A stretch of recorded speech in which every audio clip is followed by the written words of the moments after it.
Michelle Obama's speech last night where she said that you're in over your head and the wrong president for the No, country? she was over her head, and frankly, she should have made the speech live, which she didn't do. She taped it, and it was not only taped, it was taped a long time ago because she had the wrong deaths.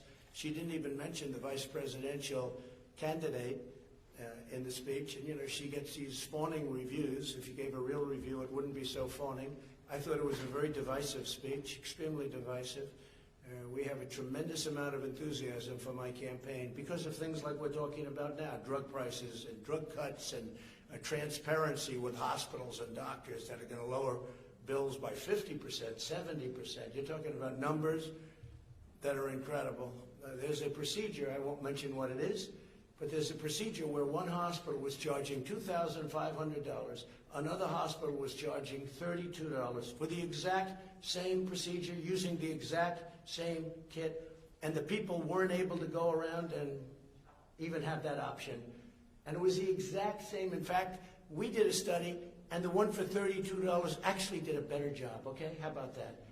$2,500, $32, and the cheap one did a better job using the exact same stuff. So that's what we're talking about. We're talking about numbers that are incredible.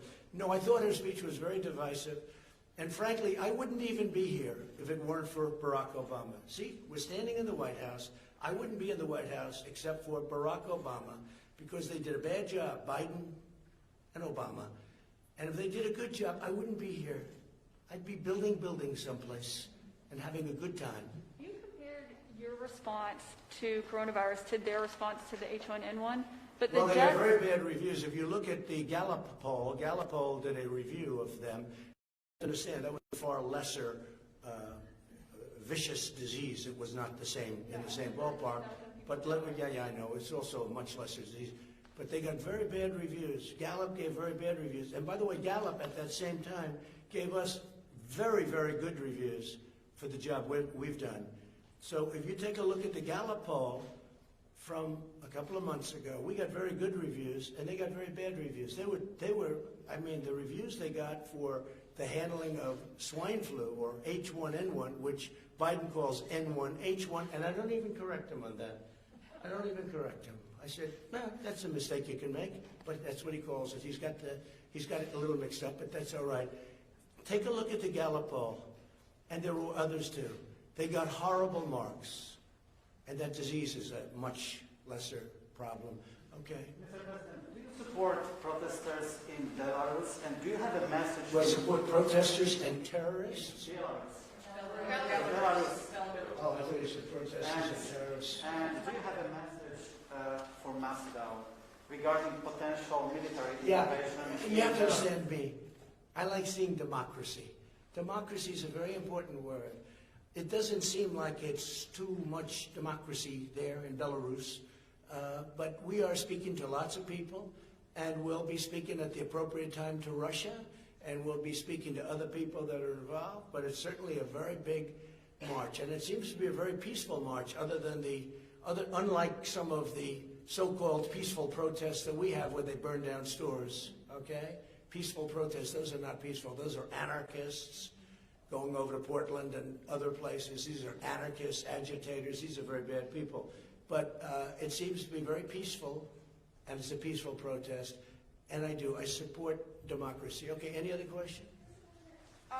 We're here with female supporters. When you speak... Not supporters, these are just people that are outstanding people. Some support me. This is bipartisan. Some, that's right. This is very bipartisan. Some were appointed by people that I don't get along with so well. Okay, I won't say who, because I happen to like you all. I happen to like you all, so what can I do? When you speak to the suburban housewives of America, what do you view as the suburban woman voter? Is the suburban woman voter a suburban housewife, or is there more in your... It's a very fair question, a great question, actually. Look, I view it very strongly that the suburban voter, the suburban housewife, women and men living in the suburbs, they want security and they want safety. They don't want to have a lifetime of working hard and buying a house. And by the way, 30% of the people living in suburbia are minority groups. African American, Hispanic American, Asian American, they're minority groups.